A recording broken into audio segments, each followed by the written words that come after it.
Hi, everyone. Welcome back. And this is, I guess, the second part of a reaction video I wanted to make about the great Ioana Ilie. Hello, Ioana. Welcome back to the show. Just a very Thank you so short much. video. And I think the last video for my audience, we had the great Szymon Jakubowski to talk about to react actually to the video. And by the way, can I just say at the beginning, so just to set it up, Ioana recorded an incredible improvisation on a YouTube comment that I left because you were looking for some suggestions, right, from some topics to improvise over. So I suggested one of my favorite Bible verses, and you produced this beautiful, like 5, 6, 7 minutes, wonderful improvisation. And so I want to just play Shimon's analysis because I pretty much agree with what he said. So let's play it here, and you can react to what he said. And I want to get your thinking process for the improvisation as well. So this is Szymon. Let me just play it here. My final impression is amazing. It's the highest level of the music and how I would say musicianship, or like it's the highest level of being musician and being composer in one, like interpreting and composing, live composing into one moment, and beautiful structures, ideas, and also this affect. It's every time in the highest and highest level, and still touching the heart. And for me, this is the most important thing. You can analyze everything, but if it doesn't touch your heart, it's not good. And this was the opposite. It was very touching, very also painting. The music paint also what you see. Or if you are hearing this text, if you are for example, in the church, and someone plays music like this to this text, this is like most beautiful moment. I like it very much. So yeah, I mean, what would you say? So Oh. you were the one who actually made the improvisation. So you actually made it. And how do you feel? Was he close to? What do you think of his comments on your improvisation? Okay, so let me just first really say that I am incredibly thankful to both of us, to you, Nikhil, in the first place, for really giving me such a stage, so to say, for this really tiny, short, humble improvisation. Which was not really meant to be anything of this extent, you know. Also, thank you so much to Szymon, who is such an amazing musician himself. I've also really checked his YouTube page and website, and I think everybody should do that. So I'm happy you linked him in the last video. I'm also thankful to Szymon for the time he took to listen to my music, because we know, like, being a nowadays does not mean that we're having like the whole day at our disposal and we can just do whatever we want whenever we're Absolutely. not teaching or something. Time is super precious for all of us. The more independent we are, the more time we actually lack. Absolutely. So thank you to both of you, first of all. And now, to be very honest, to be described in such a way, to have my like I said, spontaneous, tiny musical impression be described in such a powerful and humbling way by such a great musician is really such an honor for me. And it is actually touching for myself in the first place. I did not expect such a reaction. So, yeah, well, I have to say it's really cool to have a dedication. I mean, like, come on. I mean, if this was like 300 years ago, I needed to be like some prince, right? I needed to be, yeah.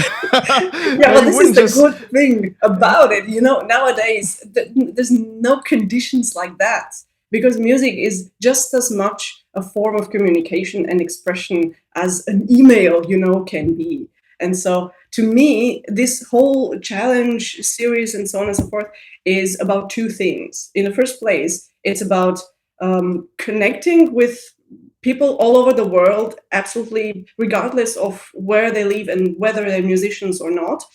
And secondly, it's about improving myself and basically getting suggestions and ideas to get me improve on, because really we never stop learning and we should never think that we should stop learning. So therefore that's what I'm in for, you know.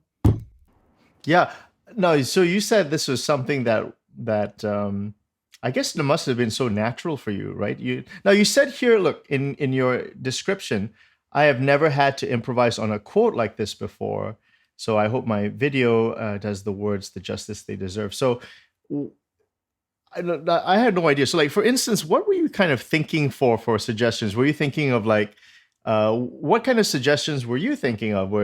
Initially, when you were looking for suggestions, were you like, oh, paint a picture of the sunset or something, or like the moon, or is that what you were thinking of? Well, to be very honest, I've had every possible thing you can think of. I've had other quotes as well. I've had pictures. I've had music tunes, like music quotes. I've had even a story being invented by someone and letting me improvise on.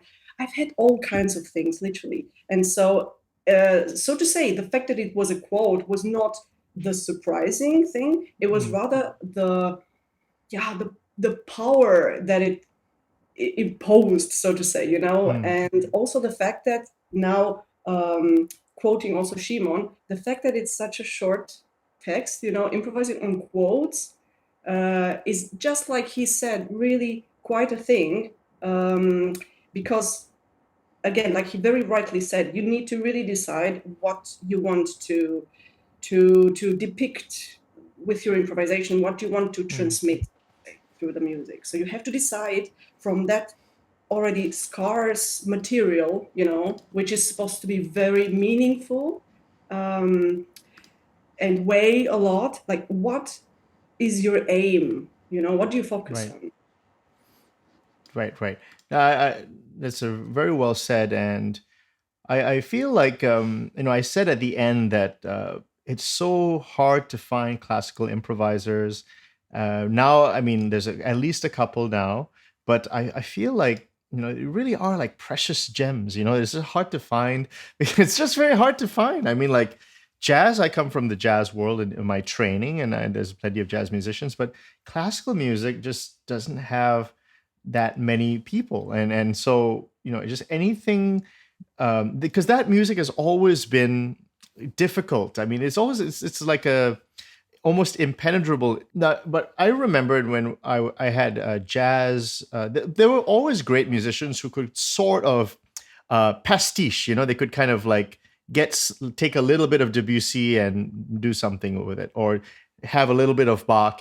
But I feel like with you and Szymon and people of this level, the higher level of classical improvisation, you really know the way it's done, down to the smallest details. And so like, for instance, your improvisation course, which I think, I highly encourage people to check this out, because you're trying to keep alive a tradition that was real, historical, and will really help people.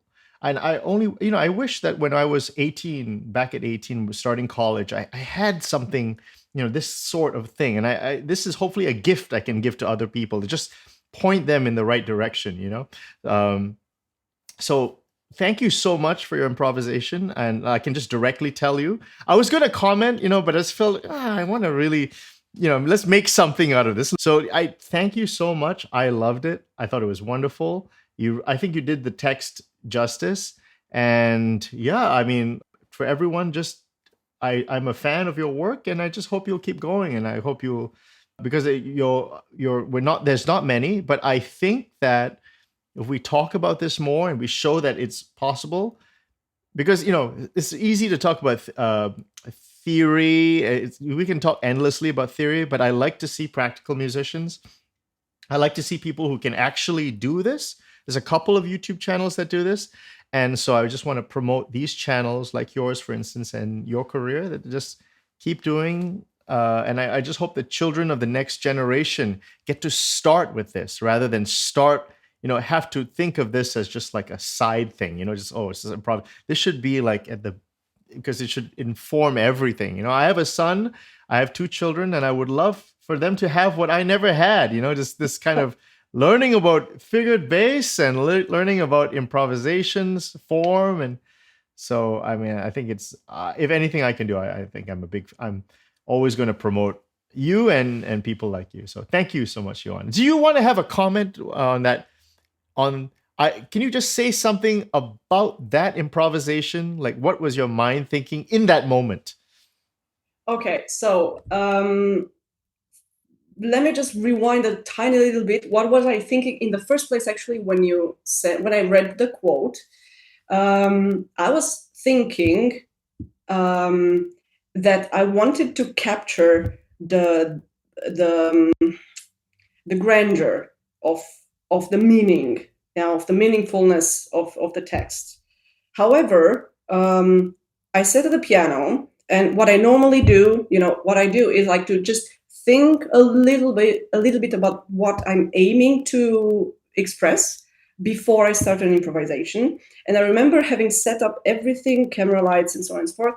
And I was sitting in front of the piano, and I was like, what do I actually want to do? I mean, it's supposed to be grand, but it's not supposed to sound like, eroica variations or like a grand polonaise or something. I want it to be meaningful, but I also don't want it to be too complex.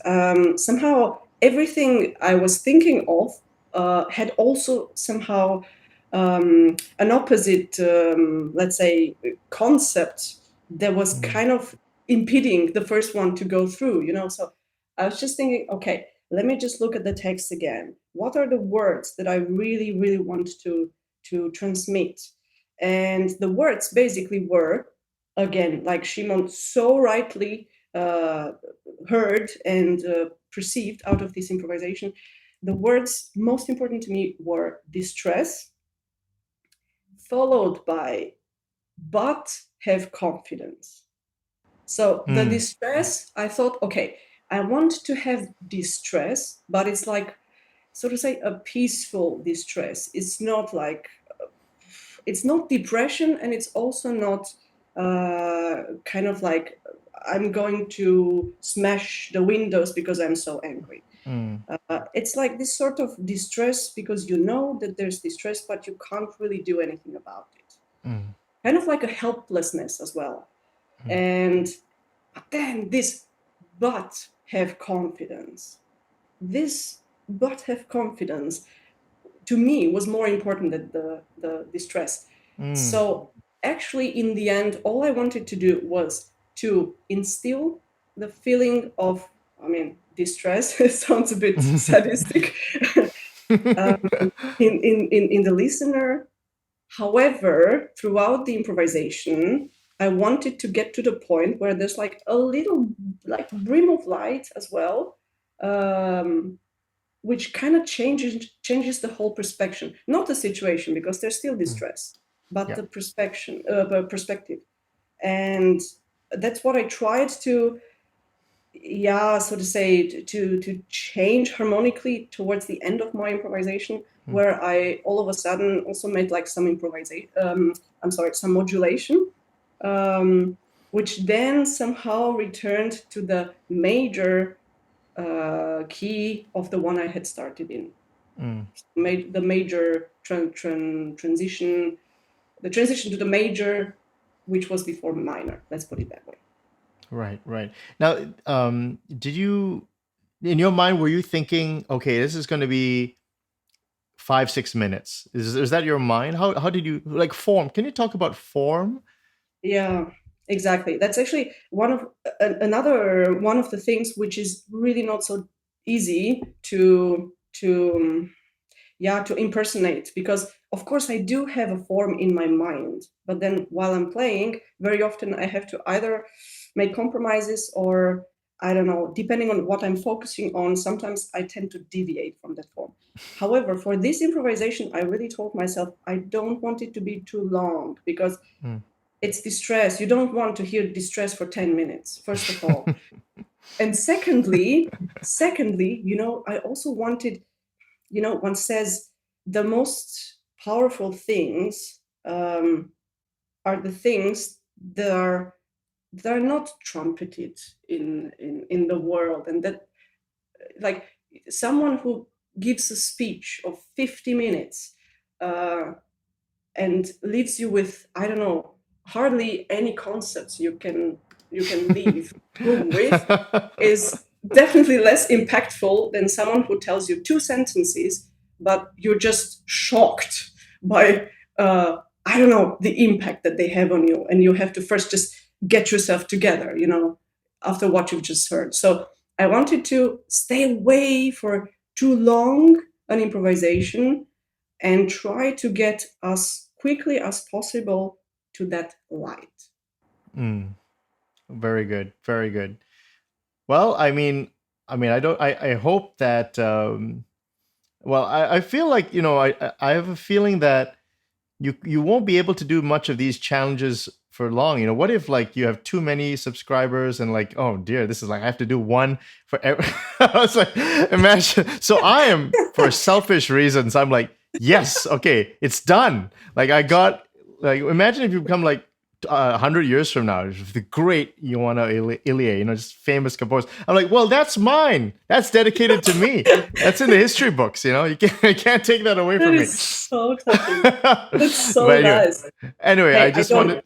I don't mind, really. Honestly, if I am to be so behind that I cannot keep up with them anymore, then I will definitely, I'll stand up to that, and I will admit that. But in the first place, like I said, to me, this whole thing is not about showing off. It's really just about connecting with other people. And like you very, very nicely said at the beginning, also trying to improve something which is indeed natural to me, however, which can still be practiced and can definitely also be learned. So I would like, everyone to see this as a form of communication, just as verbal speech is. Great. Well, I don't think we should leave it too long. I think we both feel like just a quick reaction is good. Just like the Blu-ray extra. I think this is good commentary. And of course, please subscribe to her channel. I think she's wonderful, and you can sign up for her improvisation course. The great Ioana Ilie. It was really, I'm really honored that you made that improvisation. It really touched me, and please, good luck with everything, and you'll be on again soon. I mean, we'll have those I like the idea of you on a panel and responding to topics. I think it will be fun. I'd love to get your take on a lot of things music related. So the great Ioana Ilie, thank you so much. I'll talk to you soon. Thank you so much. All the best.